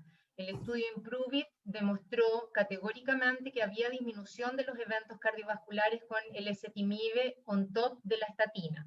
Eso lo demostró el estudio IMPROVE-IT, y yo les mostré también, y por eso que fui categórica en mostrarle un IBUS, que es una ecografía intracoronaria, en el estudio PRECISE, que PRECISE IBUS se llama el estudio, en que se ve que la combinación de atorvastatina con ezetimibe redujo la placa aterosclerótica dentro del vaso coronario. Y esto fue incluso mejor en mujeres que hombres, por eso que mostré ese diapositivo. De manera tal de que decir que el ezetimibe no sirve o le quita los efectos pleiotrópicos a las estatinas no es cierto. Primero, porque el ezetimibe tiene una absorción al sistema sistémica que es bajísima, por lo tanto no va a influir en el fondo en la estatina, ¿ya? Y segundo, el ezetimibe actúa reduciendo el colesterol, eso es lo que hace, actúa en el colesterol, no tiene efectos pleiotrópicos, actúa bajando el colesterol, y como hemos visto y como dije, si disminuimos lo buoyant, lo grande de un núcleo lipídico gordo en una placa de ateroma, si lo disminuimos, eso va a ser beneficioso para esta enfermedad aterosclerótica que tenemos.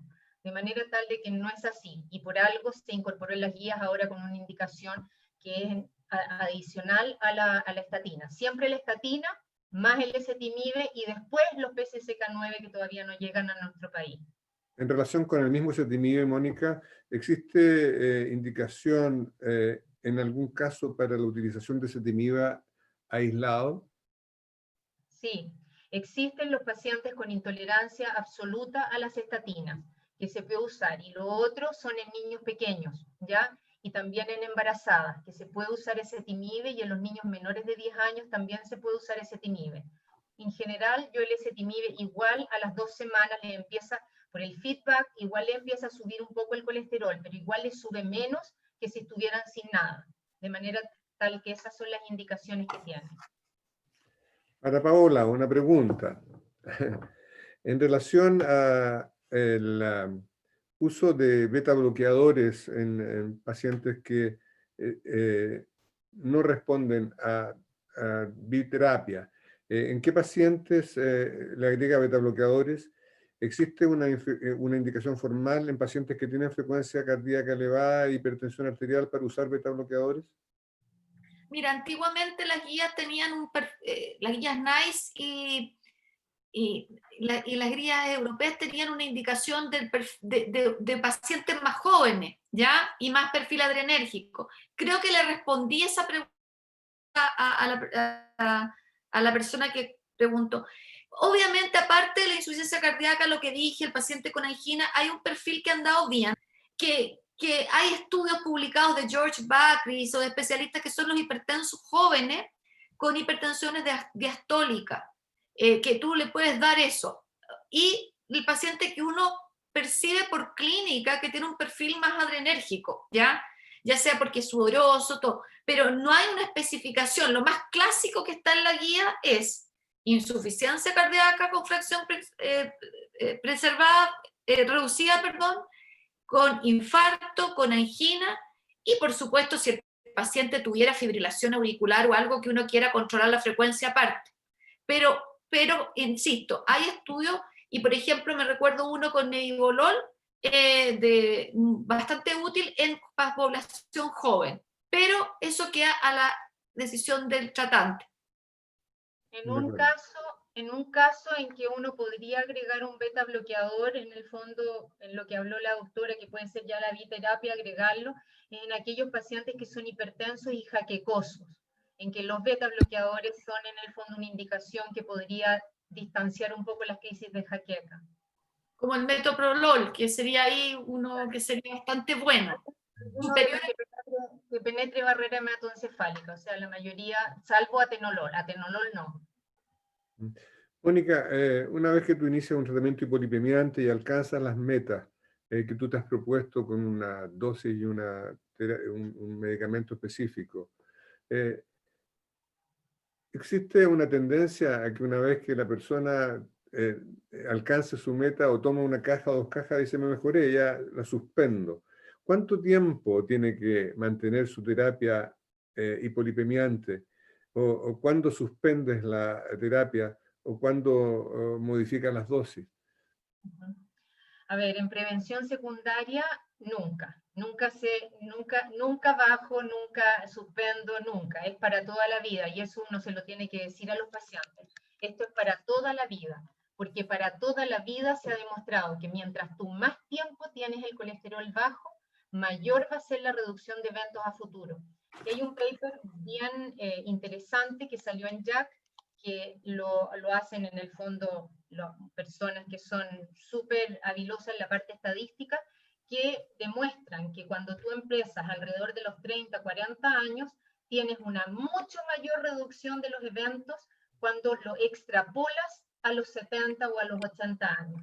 Ahora, igual si tú tienes 60 se justifica empezarlo, pero si tú lo empiezas antes es mucho mayor el beneficio. Ahora, con respecto a la gente que suspende, no se puede suspender la estatina, ¿por qué? Porque inmediatamente en 2 semanas los niveles de colesterol van a volver. Y siempre les digo que se acuerden de esto. 80% del colesterol sistémico está dado por la producción hepática.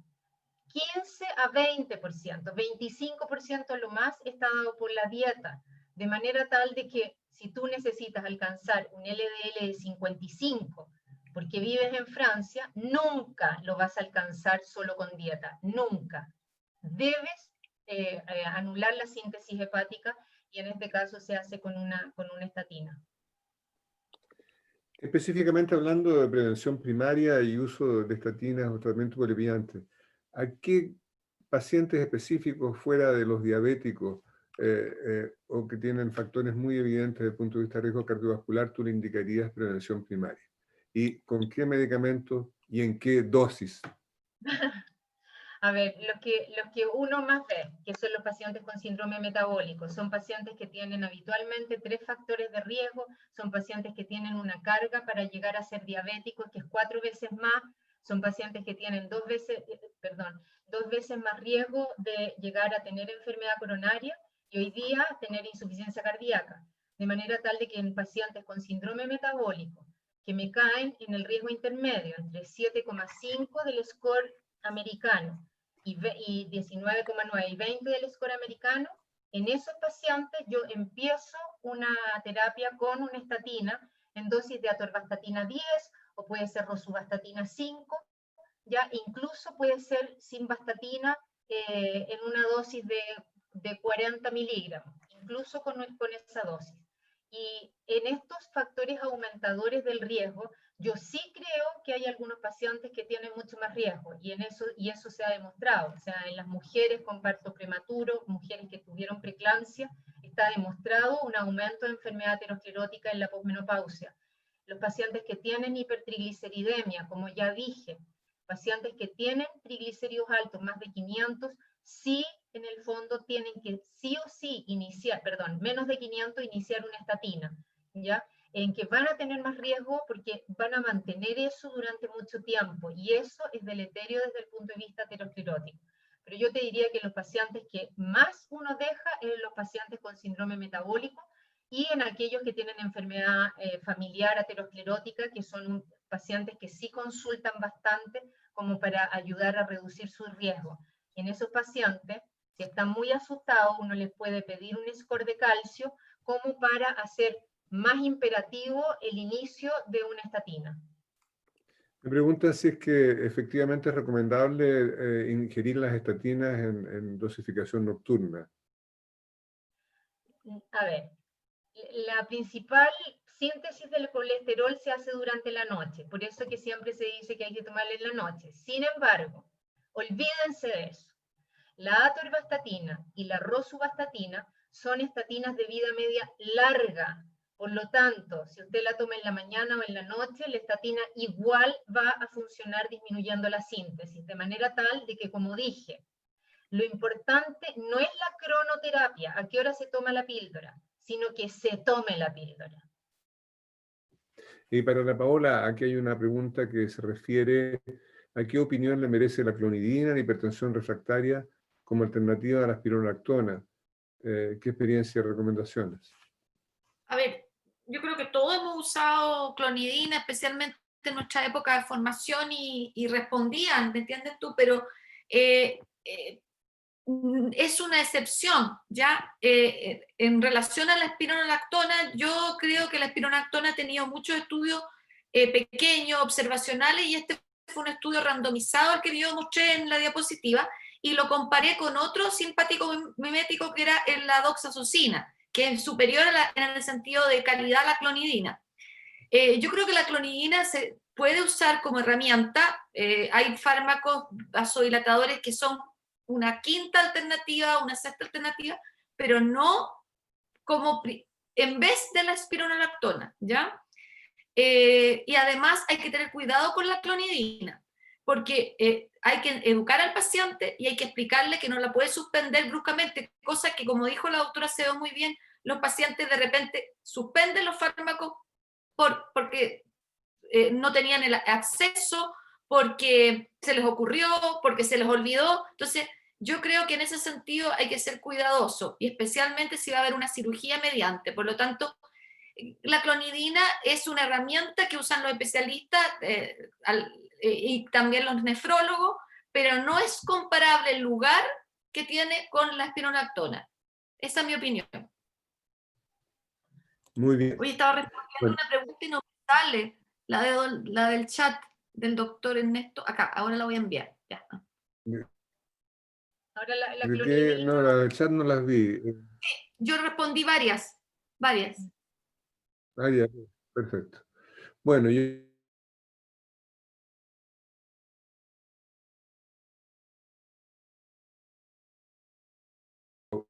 muy interactiva, muy concurrida, que ha mantenido despierto hasta estas altas horas de la noche a todos los participantes. Tenemos en este minuto 223 personas conectadas, todo un éxito. Esto, bueno, es mérito de la excelente calidad de nuestras presentadoras, de Paola y Mónica, quienes hicieron un gran esfuerzo para llegar a todos ustedes y con información tan fantástica. Quiero aprovechar de agradecer al Laboratorio Tecnofarma, quien hizo posible que este webinar se llevase a efecto, y por supuesto a la Sociedad Chilena de Cardiología y Cirugía Cardiovascular, quien ha tenido esta iniciativa de estar generando en forma iterativa webinars de todo ámbito en relación a patología cardiovascular prevalente y difundir nuestro conocimiento a la comunidad médica y de la salud. Muchas gracias a todos ustedes, a todos los que han concurrido, todos los que se han conectado en forma masiva esta noche. Muchas gracias a nuestras dos excelentes y fantásticas panelistas. Muchas gracias al Laboratorio Tecnofarma y a los organizadores desde la gerencia, Janet Roa y sus colaboradoras. Así que tengan todos ustedes muy buenas noches. Chao, Alejandro. Chao a todos. Chao. Chao. Chao.